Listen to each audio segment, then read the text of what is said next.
एक दिन एक खूबसूरत गांव में, जहां पहाड़ों के पीछे बसे एक छोटी सी लड़की माया रहती थी। माया का एक ख्वाब हमेशा से था कि वो जादू की दुनिया में होती, और इसलिए वो हमेशा जंगलों का सफर करती रहती। एक दिन जब माया जंगल में गहराइयों में बंद रास्ते पर चल रही थी, उसने एक अजीब वो गरीब मंजर देखा। एक दरख्त के नीचे झाड़ियों और पत्तों के नीचे एक छोटा सा खाकी बकिस छिपा हुआ था। उसकी सतह पर एक अजीब रोशनी चमक रही थी, और माया को महसूस हो रहा था कि उसके गर्द एक राज है। माया ये देखकर बहुत खुश हो गई, और उसने देर न की। वो उस खाकी बक्स को धीरे से साफ करने लगी। जैसे ही माया ने उसे खोला, एक नर्म सोने की रोशनी बाहर आ गई। बक्स में एक छोटा क्रिस्टल गेंद लटक रही थी, जो महसूस हो रही थी जैसे वो दिल से जलते हुए हों। माया ने गेंद को हाथ में लिया और उससे एक अजीब रोशनी महसूस की।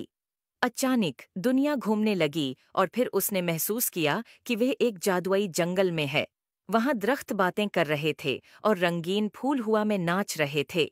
माया ने एहसास किया कि वह एक दुनिया में आ गई है जहां हैरत अंगेज चीजों का राज है। जादुई बक्स को अपने हाथों में पकड़कर माया उस जादुई जंगल में घूमने निकल पड़ी। उसकी राह में मुख्तलिफ जादुई जानवर और पौधे आए, और हर एक ने माया की दिलचस्पी को बढ़ाने में मदद की। आखिरकार माया जादुई जंगल के दरमियान तक पहुंच गई। वहां एक शानदार क्रिस्टल का महल था, जिसकी टावरें धूप में चमक रही थीं। और इस सब के बीच में एक अक्लमंद बुजुर्ग खड़ा था, जो जंगल के जादू का मुहाफिज था। अक्लमंद बुजुर्ग ने मुस्कुराते हुए माया को जादुई डब्बे का हकीकी मकसद बताया। ये जंगल के कदीम मुहाफिजों का तहफा था, जो खालिस दिल और बहादुर रूह वालों को सौंपा जाता था। इसकी ताकत जादू में नहीं, बल्कि इस सफ़र में थी जो उसने मुतासिर किया। तश्कर और हैरत से भरपूर माया अपने घर वापस आई। इसके दिल में नई हिकमत और हैरत की रोशनी भरी हुई थी। और अगरचा उसने जादुई जंगल को पीछे छोड़ दिया था, लेकिन उसकी जादुई महमात की यादें हमेशा उसके साथ रहेंगी, इसे याद दिलाते हुए कि हकीकी जादू खुद पर यकीन और तख़य्युल की ताकत में है।